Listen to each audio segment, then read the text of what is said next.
All right, welcome everybody to Everything is Connected. I'm here with Beccy. Welcome, Beccy. Thank you for being a guest. Thank you so much for asking me. Of course. Could you maybe introduce yourself and tell us what the Piece of Heaven project is? Of course. So my name's Beccy Harkcom. I'm 64. I'm an accountant from the UK. I became vegetarian when I was 8, which in the 60s in a small Midlands town was thought to be somewhat weird and was probably even more unusual than it is to be vegan these days. So it was interesting. My school dinners consisted of a lump of very disgusting cheese and grey lumpy mashed potatoes. So it wasn't exactly encouraged, but there we are. I stuck with it, but sadly did little more other than sort of absorb everyone thinking I was slightly weird until 2019. I'm ashamed to say, when I overheard conversation about veganism, and all I could hear in my head was the sound of a mother cow crying when the baby had been taken away, which was something that I had sort of had in the back of my mind probably for years, but never really connected the two. And that was it. It was just instant at that point, and I became vegan as I say, in 2019. The Piece of Heaven project was actually founded by friends of mine who I got to know in the UK. They're originally from the UK, although Piece of Heaven project is in Canada, in British Columbia. I got to know them when Mark and I both worked for the same company in Birmingham, and I was on one of his training courses, and during a break they brought out some food, and they said, who's the vegetarian meal for? And we both, stuck our hand up and kind of looked at each other because it was quite unusual. Even that would have been sort of late 80s, early 90s. Even then, it was quite unusual to find somebody else who was even vegetarian. So we kind of bonded over that and kind of kept vaguely in touch for years. Mark and Sharon, as I say, lived in the UK, and they rescued dogs, lots of dogs they rescued, and then eventually they moved to British Columbia, where they found they were living somewhere with lots of land, and they decided, why are we just rescuing dogs? We should try and rescue all animals. And then I think they were approached by somebody who had got I don't know what the term is, a group of alpacas, and who were about to be sent to become dog food, and they were asked if they could have look after them, and they said yes, and it's gone from there, grown and grown and grown. So that was how Piece of Heaven came to be. My involvement started in 2020, and if anything good comes out, and my life has come out of COVID, it's possibly this. Piece of Heaven project. At that point, their funding was coming from face-to-face events. They were attending fairs, they were going around markets, they were just planning a large veganation festival that was going to happen in, I think, September 2020. So that all their plans were based around that. And then, of course, everything stopped. I think Mark, by accident or whatever, found me on LinkedIn, discovered I'd been working for a health charity in the UK. And I think, thought perhaps I might be able to help in some way, think of some other ways to bring in some income. He reached out to me. Of course, I said yes. And that was how the involvement has grown since then. Right. Wow. Yeah, it's always amazing, I think, to hear these stories. First of all, how people became vegetarian and vegan, and also how these sanctuary stories, how they came to be, how people end up founding a sanctuary. I think it's really amazing to hear that they just have such a big heart for animals, and then it sort of grows from there. They start with a few animals, and then people hear about it, and then they start taking in more and more animals. Just really amazing to hear about that. And yeah, I was going to ask you about the history of the Piece of Heaven project, but I think you already gave us a pretty good overview of that. So you've been involved now for 5 years, I think. And now, can you tell us about where they are now, or how they have grown, where they are now, and can you tell us about their fundraiser? Yes, of course.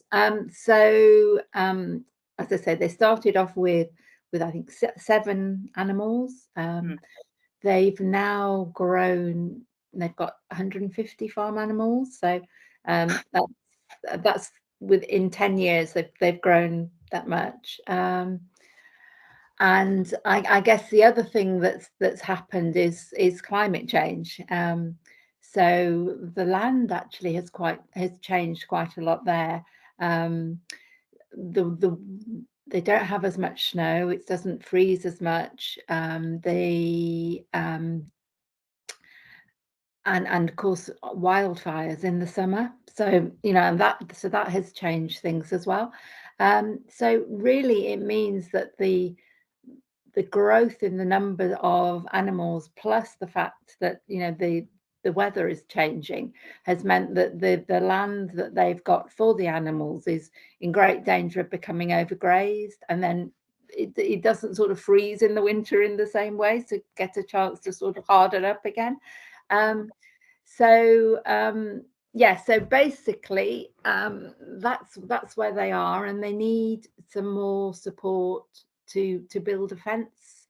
They've got the extra land, but they haven't got a fence to keep the animals safe within that extra land. So the plan is that if they can fence some more land, they've got some more grazing land, which is great for the animals, of course, but also great for Piece of Heaven, because it means that they won't have to buy hay all the year round, because at the moment they're having to buy hay all the year round, which financially is just not a sustainable model for them, really. Piece of Heaven project is 100% volunteer organisation. They don't pay any salaries. It really is run by making, doing, mending. I mean, when I see the money that they spend on, because I'm their treasurer, surprise, surprise, as soon as it was discovered I was the accountant, I was given the job as treasurer. So I kind of see all the finances going on, and when I compare it to other sanctuaries, they really don't have the amount they spend is nothing, but these animals are so well cared for, and just from the love of a few generous souls, really. They don't have any big sponsorship deals or any big corporate support, really. So yeah, that's where they are. And I guess the other thing about Piece of Heaven, sorry, I'm going to stop talking in a minute, it's just my favorite subject in the world, is that because of where it is, it's so remote, it's so beautiful, it's so peaceful. I always say it strokes your ears when you're there because of the peace, but it means there aren't very many kind of supporters around there. It's still very much an area where fathers take their sons hunting. I know. I mean, I was quite shocked, really, when the first time I went there. There are signs up saying no hunting around the premises, and it's quite shocking, really. I mean, I'm sure in the cities in Canada, veganism is growing as much as anywhere else, but in remote West Kootenays, it's there are not so many natural supporters, shall we say, around. So that's another reason that we're reaching out and trying to find a wider group of potential people to help with what we're trying to do. So. Yeah, and I remember, I don't know, some time ago, I tried to find it on the map. I really like looking at maps and just, discovering other countries, trying to imagine what it's like. Yeah. And I was just, as a European, I was just really shocked, to be honest, looking at Canada, like this giant big country, and the vast amount of just, the middle of nowhere that is there. Like just forests and forests and forests, or prairies with no towns, no villages, no nothing, not even roads sometimes. No, and it's so that there's such a vast amount of that. Like, I cannot imagine what it must be to have so much space. I know. Well, I mean, and it's wonderful. Yeah, that's a good thing. But also it has its downsides as well. I mean, the first time I went there, which was in 2022, I was lucky enough, I flew into Calgary and then drove from Calgary to Burton, which is about an 8-hour drive, something like that. And but it goes, you drive through the Rockies, which in itself is just completely magical. And then you sort of go into British Columbia, and it's this softer, greener beauty that's around you. But as you say, but remoteness and wildlife, bears and moose and elks and deer, just it's just stunning. It's just, I can't tell you how beautiful it is. It's really hard for me to imagine. I've never been to North America. No. So, just always having been in Europe, it's hard to imagine really just the amount of wildlife they still have there. But yeah, like you say, when a vegan sanctuary is so remote, obviously it will be hard to find supporters there, and it makes sense that they are reaching out to the global vegan community. Can you tell us about the fundraiser? When has it started? How long will it go? So we started it in March, 2 weeks ago, I think it was, and it's going quite well. We've got a campaign going on Donor Box with our page is called Help Our Animal Sanctuary. We've also been lucky that we've had somebody from Vegan Hacktivist who's helped design the campaign and got us up and running. So that's been really helpful because as I say, we're really, really small organization. We've only got volunteers. We've got a wonderful lady, Tessa, I'm sure she won't mind me mentioning her name, who's she's in America actually, and she's been helping us. Her specialism is marketing, and she's been helping us. But really, the likes of me have got no idea what we're doing with social media and the likes. So so that's been good. So we kicked it off on the 25th of March, and we really need to build this fence this summer. It's because of the weather. It's there's a window of opportunity here that we've got.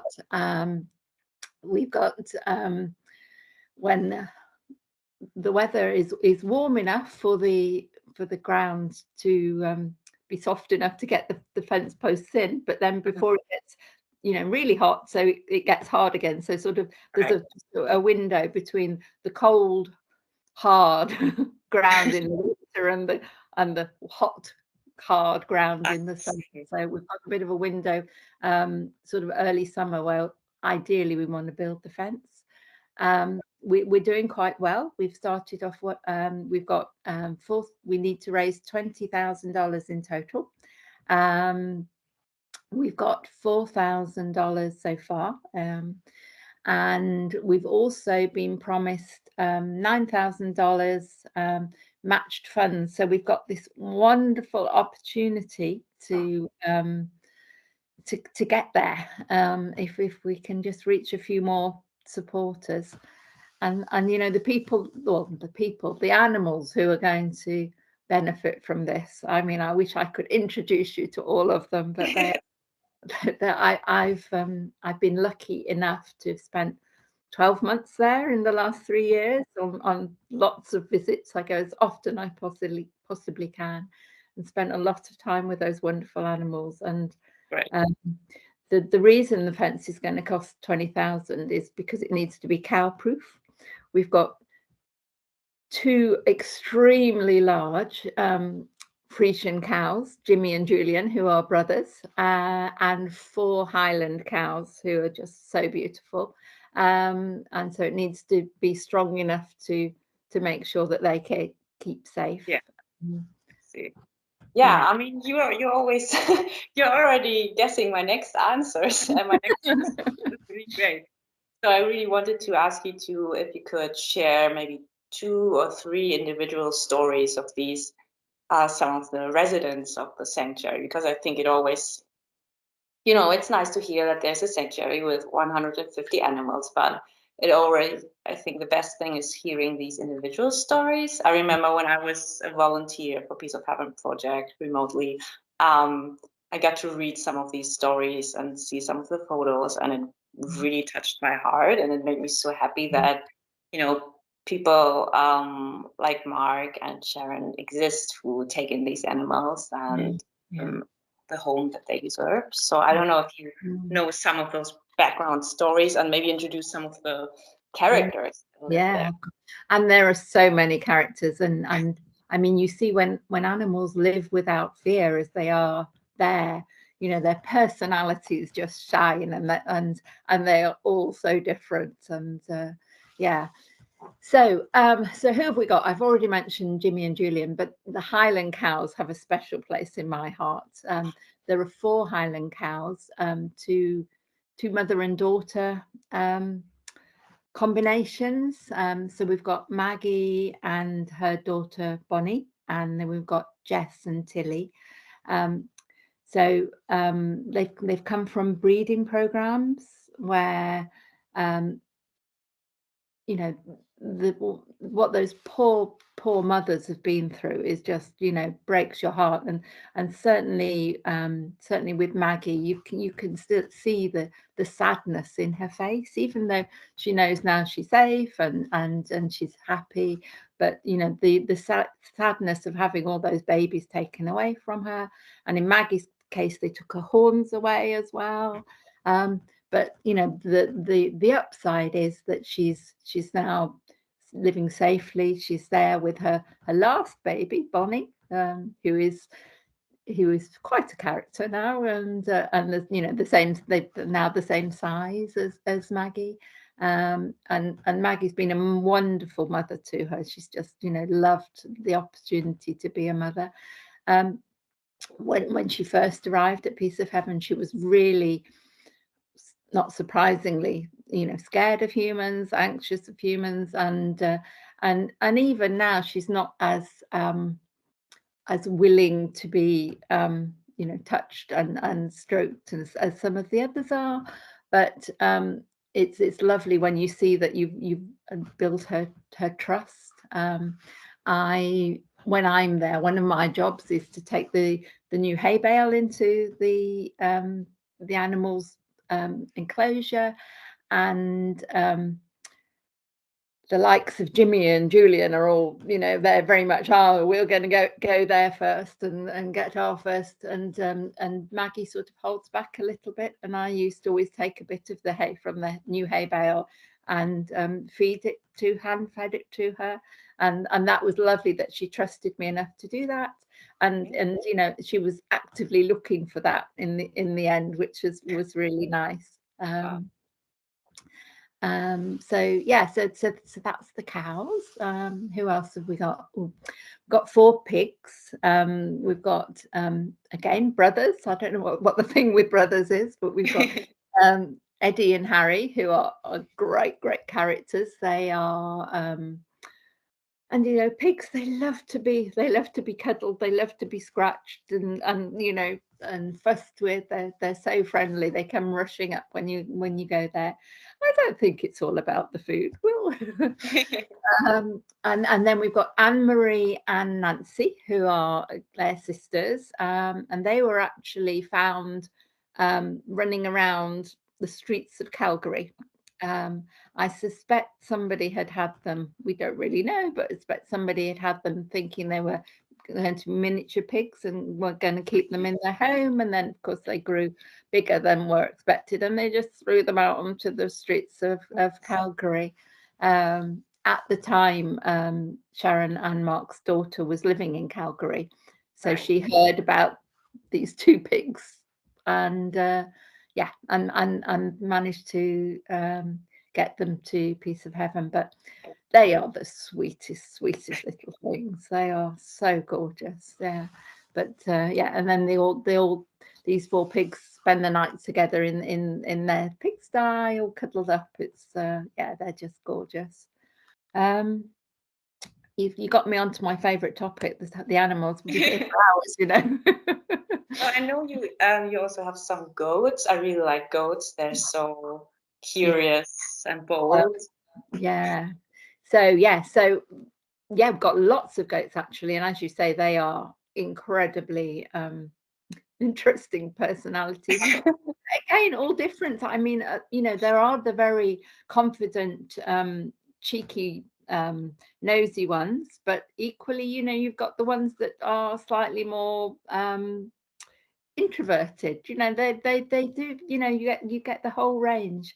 So who have we got? We've got Sirius. Now Sirius is special to me because he's one of the ones that I helped to bring to Piece of Heaven.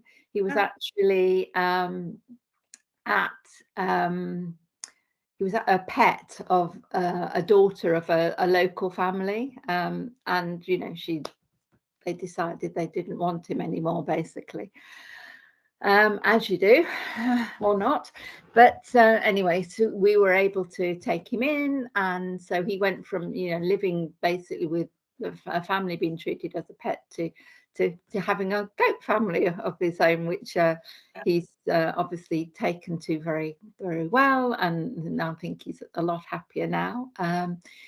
He's an interesting character. He seems to think that he's a mountain goat, even though he isn't, and climbs whatever he can. He climbs onto the platform of the hen house. That's where he usually can be found.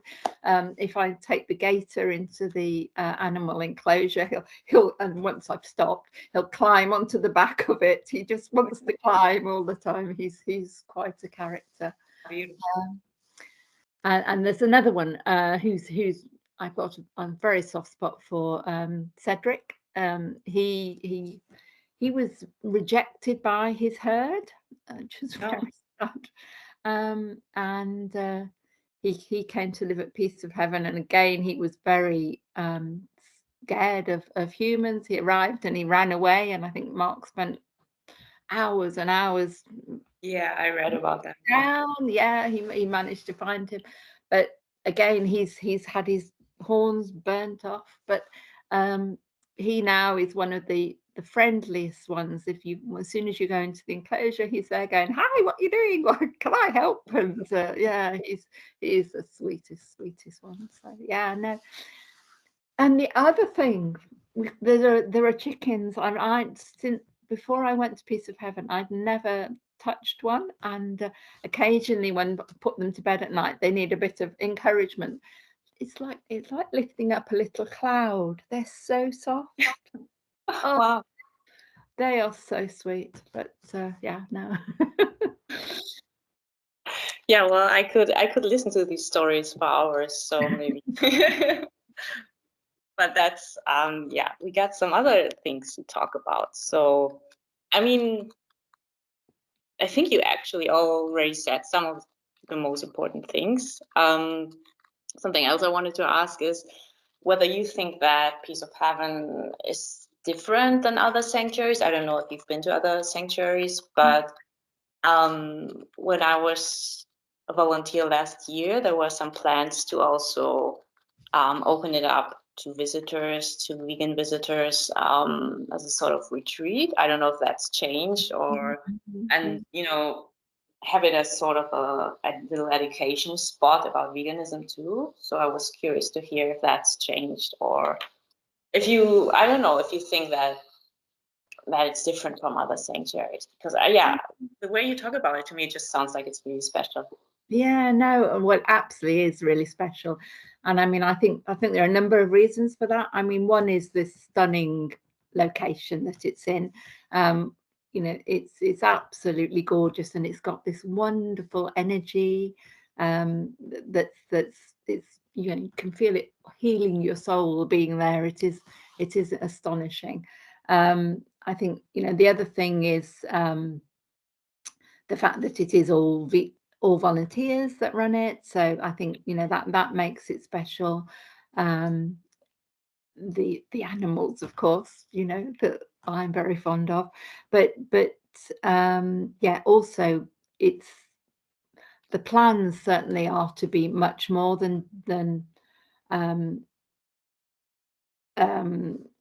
I want to say just an animal sanctuary, but that doesn't sound right. But because, yeah, I know absolutely being an animal sanctuary, being an animal rescue in itself is truly wonderful things. But yeah, the aim is for it to become a unique combination of a, you know, a rescue, a retreat for, as you say, for vegans to go and stay there, and an education centre.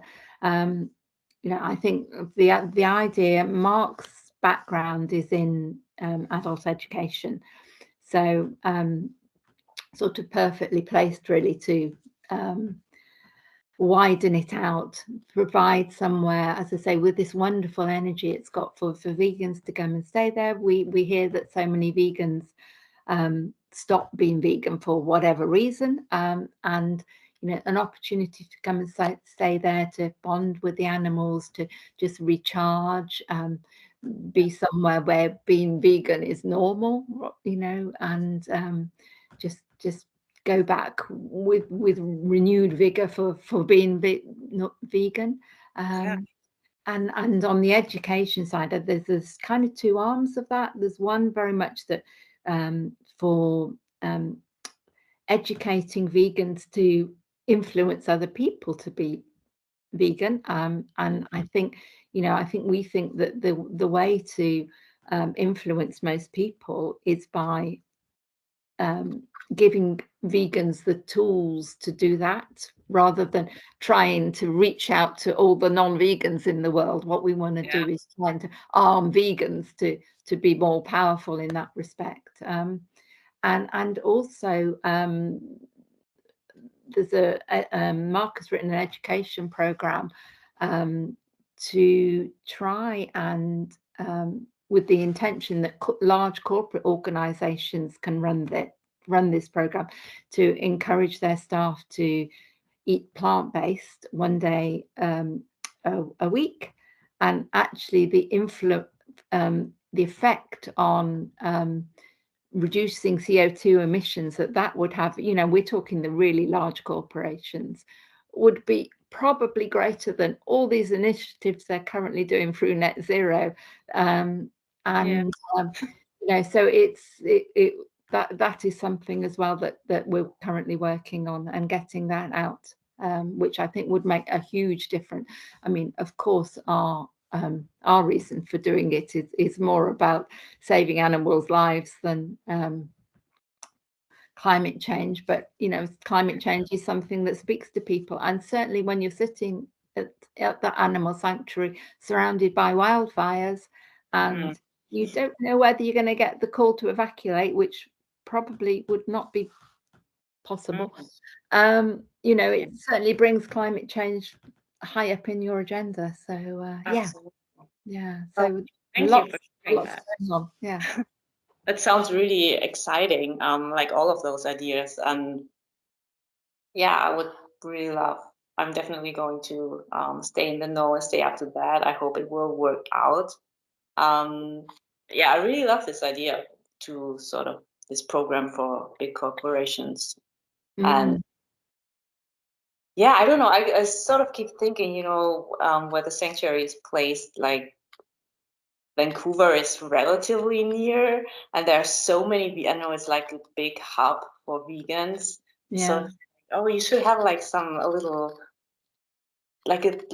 tourist shop or a little stall or something to sort of tell all the vegans of Vancouver to go to the sanctuary and volunteer and reconnect. And I don't know, I feel like it's also for some people who just try out vegan, but aren't like really vegan, like more interested in plant-based eating because of health or, like you say, climate change.